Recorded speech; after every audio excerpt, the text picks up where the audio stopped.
Hello दोस्तों, welcome to sleepy classes. Recently hurricane Milton news में रहा है। फ्लोरिडा और उसके आसपास के रीजन्स में डेविस्टेशन भी देखा गया है। एग्जाम पर्सपेक्टिव से इस आर्टिकल से कुछ पॉइंट्स हमारे लिए इंपॉर्टेंट हैं, इनको समझते हैं ना। यहाँ पे कहा जा रहा है कि hurricane Milton is becoming one of the strongest hurricanes ever recorded in the Atlantic. ये कैटेगरी 1 स्टॉर्म से बहुत ही जल्दी परिवर्तित हुआ टू कैटेगरी 5 स्टॉर्म।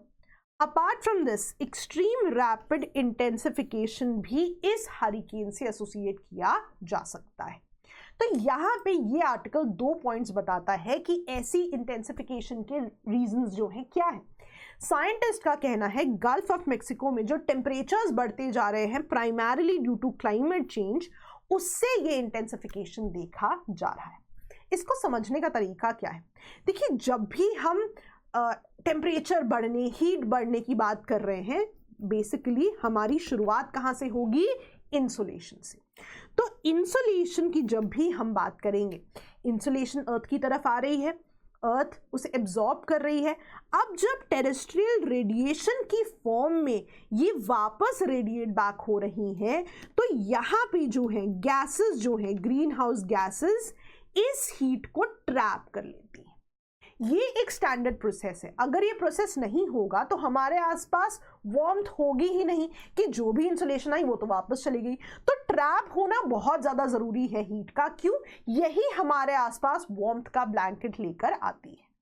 दिक्कत कहाँ आती है? जब ये ग्रीन हाउस गैसेस बहुत ही ज़्यादा हो जाएंगी। जितनी ज़्यादा ग्रीन हाउस गैसेस होंगी उतनी ही ज़्यादा हीटिंग बढ़ती जाएगी, क्योंकि और ज़्यादा हीट जो है एब्जॉर्ब होगी। तभी हम बात करते हैं ग्लोबल वार्मिंग की, राइट? अब हो क्या रहा है? बहुत ज़्यादा ग्रीन हाउस गैसेस एमिट हो रही हैं, जिसकी वजह से और हीट ट्रैप होती जा रही है। अब एटमॉस्फेयर में जो बहुत ज़्यादा हीट है, a lot of it is also absorbed by our oceans. इसका मतलब है कि ओशन से जो भी एसोसिएटेड फिनोमेना होंगे, ट्रॉपिकल साइक्लोन्स, हरिकेन्स, उनमें भी बदलाव देखा जाएगा। इसीलिए आप देखते हैं वो भी और ज़्यादा इंटेंसिफाई होते जाते हैं। तभी एग्जाम में तो हम बस एक शब्द यूज करते हैं, क्लाइमेट चेंज, लेकिन प्राइमरीली ये कॉन्सेप्ट उसके पीछे रहता है। तो पहला रीजन क्या बना? Climate change. कहां पर? गल्फ ऑफ मेक्सिको के पास। दूसरा रीजन जो ये कह रहे हैं, that is high humidity of the atmosphere. अब ध्यान से समझिए, वो कह रहे हैं एटमॉस्फेयर में बहुत ज्यादा ह्यूमिडिटी यानी बहुत ज्यादा मॉइस्चर अवेलेबल है। अब यहां ध्यान से देखिएगा, वो कह रहे हैं कि जितना टेम्परेचर बढ़ता है, जितना टेम्परेचर बढ़ेगा, जितनी हीट जो है ट्रैप होगी एटमॉस्फेयर में, उतना ही कैपेसिटी टू होल्ड मॉइस्चर बढ़ता है। For every degree increase in temperature 7% more moisture hold होता है। इसका मतलब है जितनी ज्यादा ग्लोबल वार्मिंग होगी, जितना टेम्परेचर बढ़ेगा, उतना ही मॉइस्चर होल्ड करने की कैपेसिटी भी बढ़ेगी। तभी तो आप देखिए, जितना ज्यादा मॉइस्चर होगा, जितनी ज्यादा ह्यूमिडिटी होगी, उतनी ही ज्यादा प्रेसिपिटेशन होगी, उतनी ही ज्यादा ड्यूरेशन तक आपको प्रेसिपिटेशन मिलेगी। तो 2 रीजंस कहते हैं। पहला, क्लाइमेट चेंज को ग्रीन हाउस गैस एमिशन से एसोसिएट किया इन्होंने, और दूसरा बहुत स्पेसिफिक जो पॉइंट ये कह रहे हैं कि मैसिव ह्यूमिडिटी होने की वजह से, मैसिव मॉइस्चर होने की वजह से प्रेसिपिटेशन की इंटेंसिटी भी बढ़ती जाती है, राइट? इसको आप एज एन एग्जाम्पल भी यूज कर सकते हैं एग्जाम में। कभी आपको ट्रॉपिकल साइक्लोन्स पे क्वेश्चन आ जाए, क्लाइमेट चेंज के इंपैक्ट्स पे क्वेश्चन आ जाए, तो ये बहुत ही करंट अफेयर्स बेस्ड एग्जाम्पल बनता है। इसके अलावा जो एक स्पेसिफिक आर्टिकल इंडियन एक्सप्रेस में ही आया हुआ था, थोड़ा पुराना आर्टिकल है, बट ये बहुत डिटेल में आपको कॉन्सेप्ट बताता है ग्लोबल सी सरफेस टेम्परेचर राइज के बारे में, है ना। वो कह रहे हैं ओशंस क्यों वार्म हो रहे हैं, और ये मल्टीपल चीजें बताते हैं यहाँ पे। पहली चीज ये कह रहे हैं, है ना, कि अब जैसे मैंने आपको बताया कि जो आपकी ग्रीन हाउस गैसेस हीट को ट्रैप कर रही हैं, वो स्टैंडर्ड फिनोमेना है, वो तो होना ही है। अपार्ट फ्रॉम दैट, यहाँ पे ये बताते हैं कि जब से इंडस्ट्रियल रेवोल्यूशन हुई है, तब से देखा जा रहा है कि फॉसिल फ्यूल्स बर्न हो रही हैं और ज़्यादा ग्रीन हाउस गैस एमिशन हो रहे हैं, जिसका मतलब है कि ऑफकोर्स और हीट ट्रैप होगी।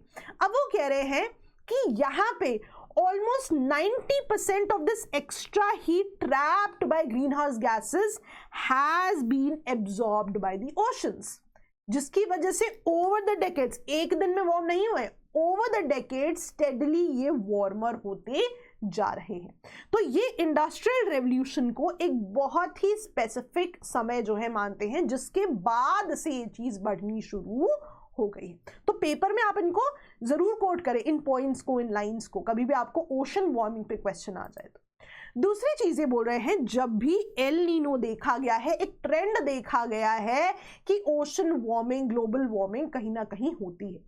फॉर एग्जाम्पल आपने न्यूज में देखा भी होगा, जब आप करंट अफेयर्स पढ़ते हैं, अमेज़न में फायर्स बढ़ती जा रही हैं, फॉरेस्ट फायर्स जिन्हें हम कह रहे हैं, पैनामा कनाल में ड्रॉट आता जा रहा है। तो कहा जाता है एल नीनो से इनका जो है एक बहुत स्पेसिफिक एसोसिएशन रहता है कि जब जब एल नीनो होगा तब तक ग्लोबल वार्मिंग, ओशन वार्मिंग देखी जाती है। तो ये भी एक डायरेक्ट पॉइंट आप जो, ये ना ट्रेंड्स होते हैं, ये हम पेपर में कोट कर सकते हैं, ये भी आप लिखिए। तीसरा रीजन जो ये कहते हैं वो सहारा डस्ट से एसोसिएटेड है ना, सहारा डेजर्ट में जो डस्ट है। अब ध्यान से देखिएगा ये क्या कहते हैं, ये एक स्पेसिफिक पॉइंट कोट करते हैं कि सहारा डेजर्ट से जब भी डस्ट उड़ के आता है, तो वो कह रहे हैं डस्ट ना इकट्ठा हो जाता है एटमॉस्फेयर में, राइट। अब क्या होगा, सहारा डेजर्ट और बगल में है हमारा अटलांटिक ओशन, है ना, अफ्रीका हो गया ये, और बगल में हमारा अटलांटिक ओशन। तो ये कह रहे हैं यहां से डस्ट उड़ के आता है, डस्ट इकट्ठा हो जाता है। अब वो कह रहे हैं सिंपल सा पॉइंट है, अब अगर बीच में लेयर बन जाएगी डस्ट की तो क्या होगा, जो भी इंसुलेशन है a lot of it would be reflected back. तो नॉर्मल सिनारियो में बहुत ज्यादा डस्ट आती थी और एक अम्ब्रेला सा बन जाता था जिससे इंसुलेशन रिफ्लेक्ट बैक हो जाती थी। इंसुलेशन रिफ्लेक्ट बैक का मतलब है कि इंसुलेशन बहुत ज्यादा पहुंच नहीं रही है ओशन तक, तो ओशन का टेम्परेचर रिड्यूस हो जाएगा।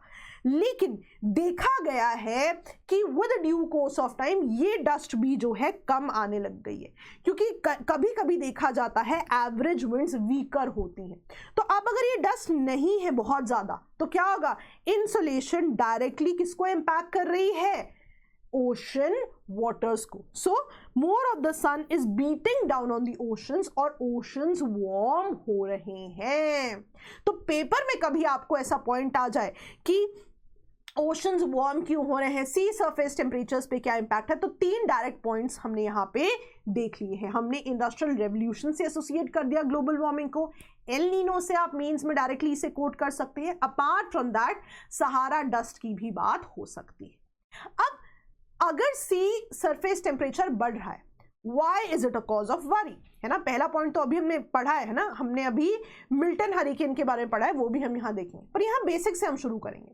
देखिए जब भी टेम्परेचर्स बढ़ते हैं ना ओशन के, तो आप देखेंगे ओशन स्ट्रैटिफिकेशन बढ़ती है। स्ट्रैटिफिकेशन मतलब कि जो वार्मर वाटर है, लेस डेंस वाटर है, वो ऊपर आता जाता है, और जो ज्यादा डेंस वाटर है, मोर डेंस वाटर है, वो नीचे जाता जाता है, राइट। सो जो भी आपका वार्मर वाटर होगा वो ऊपर, और जो कोल्डर वाटर है वो नीचे।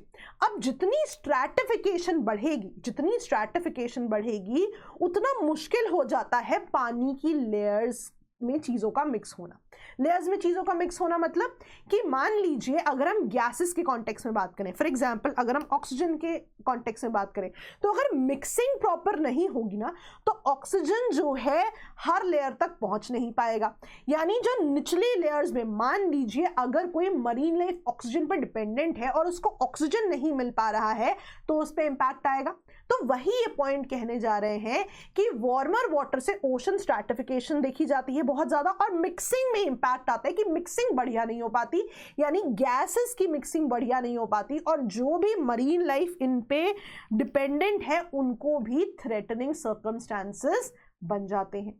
अब मिक्सिंग का ही एक और एग्जाम्पल ये लेते हैं कि आप जब पढ़ते हैं अपवेलिंग के बारे में, हम कहते हैं न्यूट्रिएंट्स ऊपर की तरफ आते हैं, राइट, नीचे कोल्डर वाटर से ऊपर की तरफ। तो जब न्यूट्रिएंट मिक्सिंग होती है, न्यूट्रिएंट मिक्सिंग का एडवांटेज क्या है, सबसे बड़ा एडवांटेज होता है न्यूट्रिएंट मिक्सिंग का फाइटोप्लैंक्टन्स के लिए।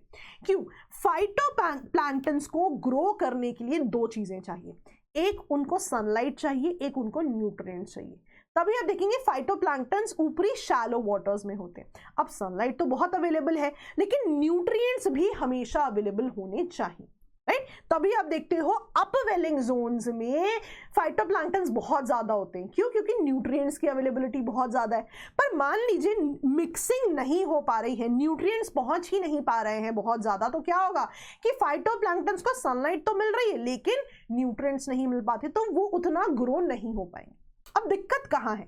आप ये समझिए कि फाइटोप्लैंक्टन्स फूड चेन या फूड वेब का बहुत बड़ा पार्ट है। फाइटोप्लैंक्टन्स को आगे जू प्लैंक्टन्स ईट कर रहे हैं, which are again consumed by other marine animals. That means अगर इस पूरी फूड चेन फूड वेब में एक फाइटोप्लैंक्टन की पॉपुलेशन भी कम होती है तो मरीन इकोसिस्टम के कोलैप्स होने की पॉसिबिलिटीज भी बनती हैं। तो कभी भी आपको मिक्सिंग की बात आए तो वहां पे आप न्यूट्रिएंट्स वाला पॉइंट जरूर ऐड कर सकते हैं। अपार्ट फ्रॉम दैट हम हीट वेव्स की बात करते हैं, हम कहते हैं बहुत ज्यादा हीट वेव्स हैं। हीट वेव्स मरीन भी तो हो सकती हैं, तो वार्मर वाटर जो है मरीन हीट वेव्स भी कॉज करते हैं। अब ऐसी बहुत सारी चीजें हो सकती हैं जिनके लिए यदि टेम्परेचर बढ़ जाए तो उन पे इंपैक्ट हो। फॉर एग्जाम्पल कोरल्स, तो जितनी मरीन हीट वेव्स होंगी उतनी कोरल जो है इनकी ब्लीचिंग देखी जा सकती है। या कई बार जो है जो मरीन ऑर्गेनिजम्स होते हैं वो माइग्रेट भी कर जाते हैं, माइग्रेशन पैटर्न भी इनका बदल जाता है। क्यों? क्योंकि अगर कहीं पे टेम्परेचर बहुत ज्यादा बढ़ रहा है और वो ऑर्गेनिज्म वहां पे सर्वाइव नहीं कर पा रहा तो माइग्रेशन भी देखा जा सकता है। तो ये भी एक पॉइंट आप जरूर लिखें, सी सरफेस टेम्परेचर्स बढ़ने का इम्पैक्ट। तीसरा पॉइंट यहां पे आता है कि अकॉर्डिंग टू सेवरल स्टडीज जितना ओशन टेम्परेचर बढ़ेगा उतने ही फ्रीक्वेंट और इंटेंस स्टॉर्म्स लाइक हरिकेन्स और साइक्लोन्स बनते जाएंगे। फॉर एग्जाम्पल जो हमने अभी पढ़ा था साइक्लोन मिल्टन। अब यहाँ पे ना एक बहुत स्पेसिफिक पॉइंट बताते हैं वो। फॉर एग्जाम्पल जब हम इवेपोरेशन की बात करते हैं, इवेपोरेशन में हम क्या कहते हैं कि लेट्स से पानी को जब हमने हीट दी तब वो इवेपोरेट होता है और उससे बनते हैं वेपर। अब इमेजिन कीजिए और वार्मर टेम्परेचर्स है, राइट। इसका मतलब और हायर रेट ऑफ इवेपोरेशन बनता रहेगा। इसका मतलब है कि और ज्यादा ट्रांसफर ऑफ हीट होता रहेगा फ्रॉम वाटर टू एयर। तो वही वो कह रहे हैं कि जितने वार्मर टेम्परेचर्स हैं हायर रेट ऑफ इवेपोरेशन होगा और transfer of heat from oceans to the air.